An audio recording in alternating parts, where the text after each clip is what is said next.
امیدوارم که خوب باشیم. قراره هم دیگه بریم دنبال کار بگردیم. قطعا الان میپرسیم که مگه آنلاین نیست کار پیدا کرد؟ میگن که چرا آنلاین هست، ولی چون من دنبال کار جنرال هستم خیلیاشون بدون داشتن معرف مثل کار تخصصی سخت قبول میکنن، نیروی جدید میگیرن، مگه اینکه ببیننتون حضوری خیلی تاثیرش بیشتره. اگر که دنبال کار میگردین رزومه‌هاتون رو پرینت کنین و یه سر به مثلا مرکز خریدا بزنین، توی برندهای مختلف میتونین برین رزومه‌هاتون رو. اکثر جاها میگیرن، بعضی جاها میگن نه فقط باید آنلاین پر کنین، ولی بیشترشون میگن که هم آنلاین هم میتونی حضوری بیاری بدی، که حضوری خیلی بهتره چون میبیننتون همون لحظه. میگن که اگر اسپرو منیجر باشه باهاش صحبت کنین و ممکنه اگر نیرو بخوان همون لحظه هم باهاتون مصاحبه کنن، که مصاحبه هاشون معمولا سخت نیستش. میگن حالا قبلا چی کار میکردی، یه ذره خودتون معرفی کن، چقدر با این صنعت آشنایی و از این صحبت ها. چند وقت پیش یه پاساژ رو رفتم که رزومه‌مو ببرم، منتها فهمیدم که خیلی دیر بردم، چون که معمولا نیروهایی که برای سیزنال میگیرن مخصوصا نزدیک کریسمس که میشه از یه ماه قبل‌تر میبندن، شیفتار میبندن، اکثرشون نیروهاشون رو میگیرن، نه اینکه مثلا دم آخر یکی کنسل کنه یا مثلا کم بیارن نیرو. واسه همین اکثرشون گفتن که در حال حاضر استخدام ندارن و توی آخر دسامبر یا مثلا توی ژانویه باید شانستون رو امتحان کنید. امروز میخوام برم یه مرکز خرید خیلی بزرگتر، نمیدونم چقدر شدنیه چون ممکنه الان هم نیرو نخوام، ولی حالا باز برم سنگ مفت گنجیش مفت ببینم چه خبر. من آماده شدم. امروز هوا بیرون خوبه، 3 درجه الان، پایین ترین دما -1، پس این بولیزه رو پوشیدم، یکم نازکه ولی خوشحال شدم.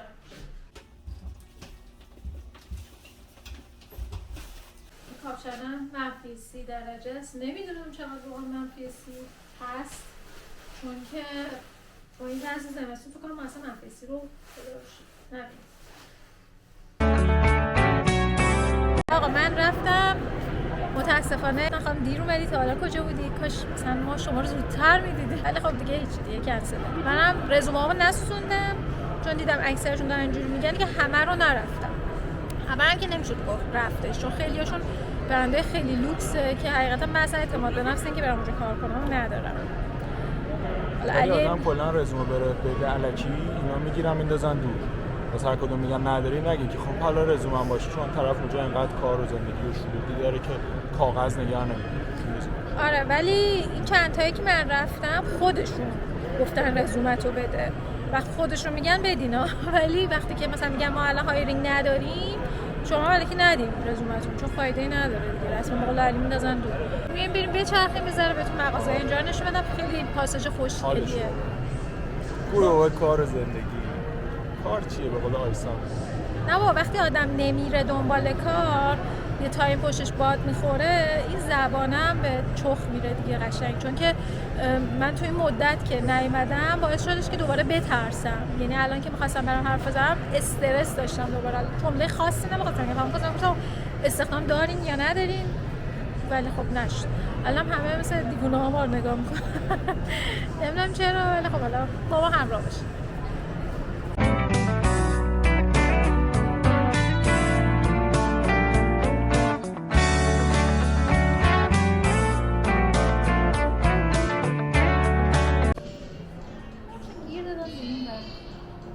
ایناش از همش بهتره.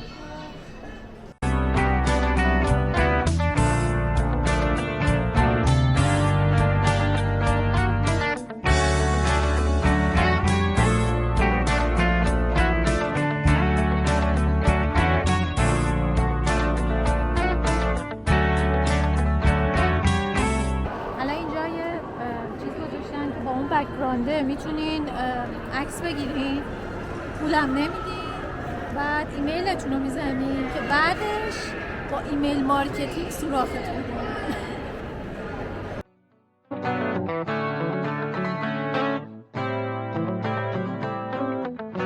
ما دست از پا دراز سر برگشتیم خونه، اتفاقاتی نیفتاد، کارم پیدا نکردم یعنی، ولی اولش از این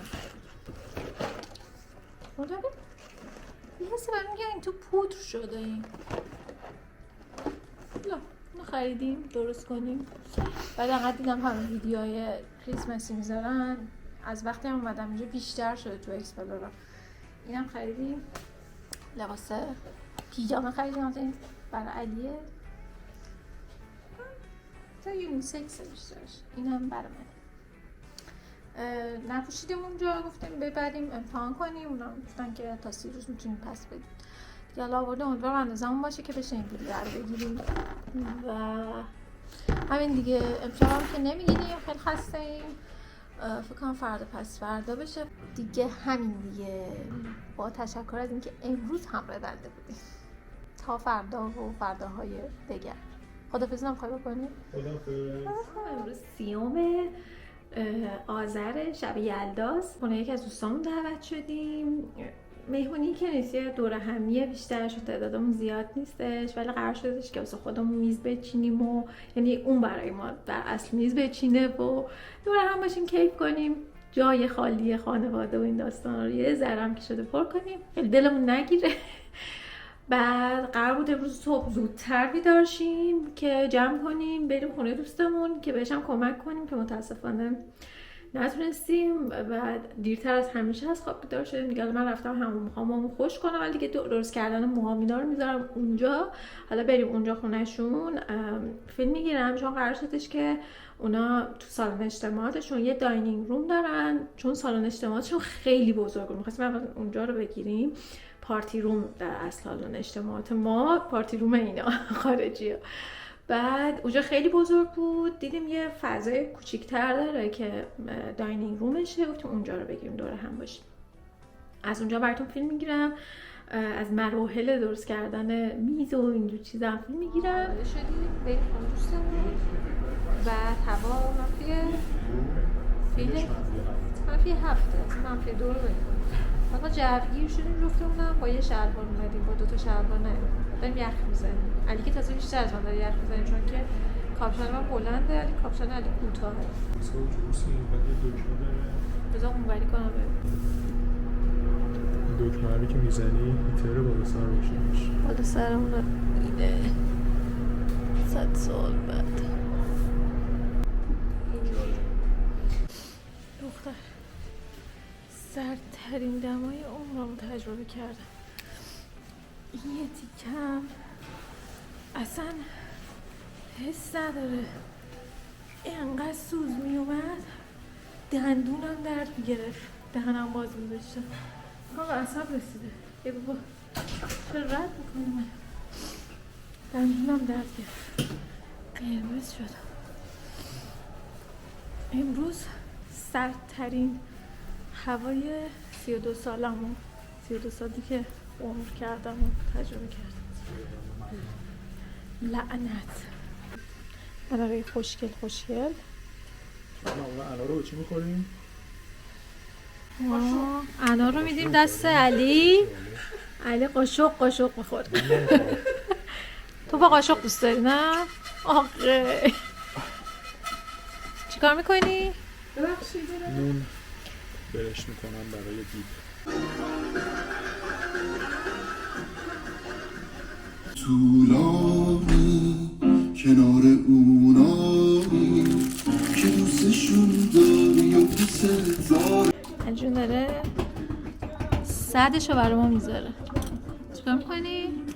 صدشو برای اسکوپی منو ببین. چیکار میکنی؟ باید میخوای چیکارش کنی؟ میچینم واسه. ما اومدیم توی این داینینگ رومه. اول ببینید هنوز میزو کامل نکردیم درست، ولی قشنگ شد. بعد بریم اونورم بهتون نشون بدم. علی جونه که نصفش تو کار نبود. این فضاه که از اینجا ببینید. بعد این قسمت هم میره توی پارتی روش، همون که گفتم خیلی بزرگه. مشخصه یا بیشتر توضیح بدم؟ خیلی واسه مثلا مهمونیه، چون 100 نفر عالیه. اونور آشپزخونش که آشپزخونش برای اینجا خدا داره. اینه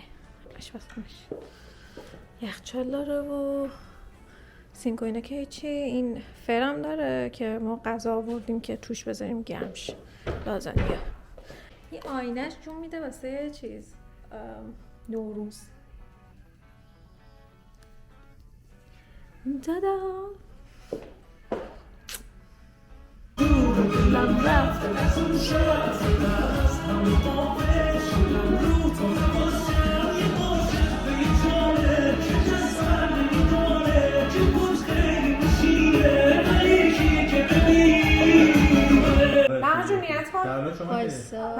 خاطره میتونم برای حافظ. ای دست و آخر گل و یاران در انتظار، ساقی به روی شاه ببین ماه و می بیار. دل برگرفته بودم از ایام گل ولی کاری بکرد همت پاکان روزدار. ترسم که روز حشر امروز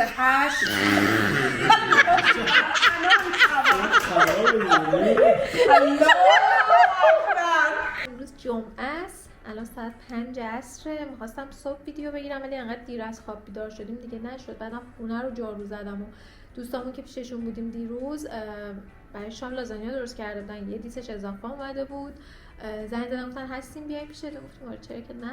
نیکی و پرسش با دیس لازانیا اومدن پیشمون و من نظر سالاد درست کردم، دور هم دیگه با هم معاشرت کردیم و حرف زدیم و خندیدیم. جتون خالی.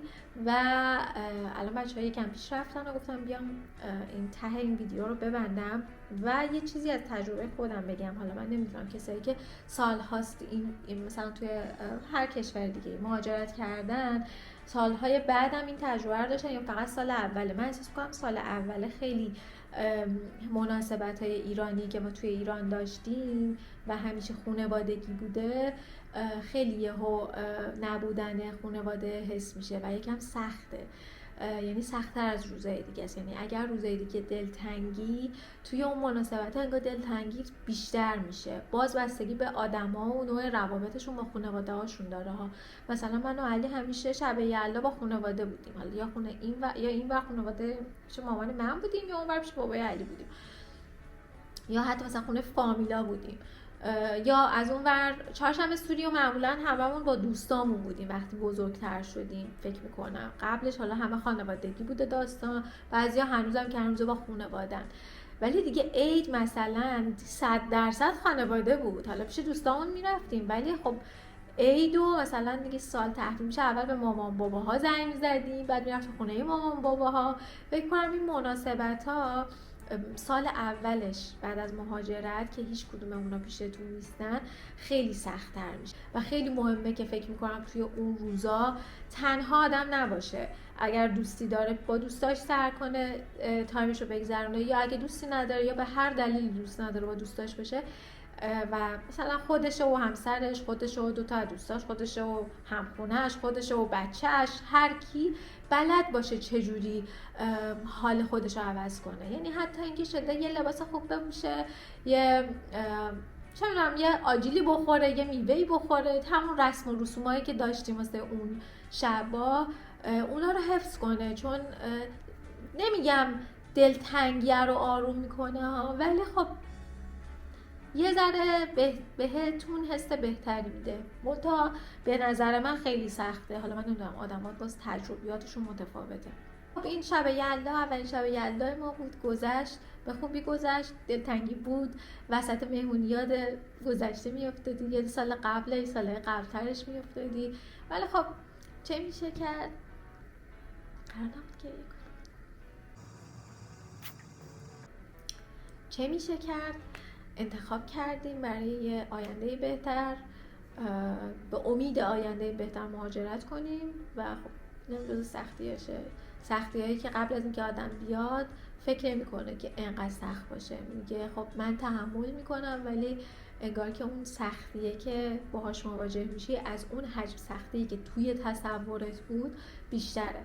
برای ما حداقل اینجوری بود. ممکنه برای یکی دیگه این مشکلا نباشه که امیدوارم که اصلا همچین مشکلی نداشته باشین، خیلی دلتون تنگ نشه، ولی فکر کنم همه دلشون تنگ میشه. مرسی از اینکه ویدیو رو دیدین تا آخر. سابسکرایب، لایک، کامنت، بوس، بغل، ماچ اینا یادتون نره و تا درودی دیگر بدرود.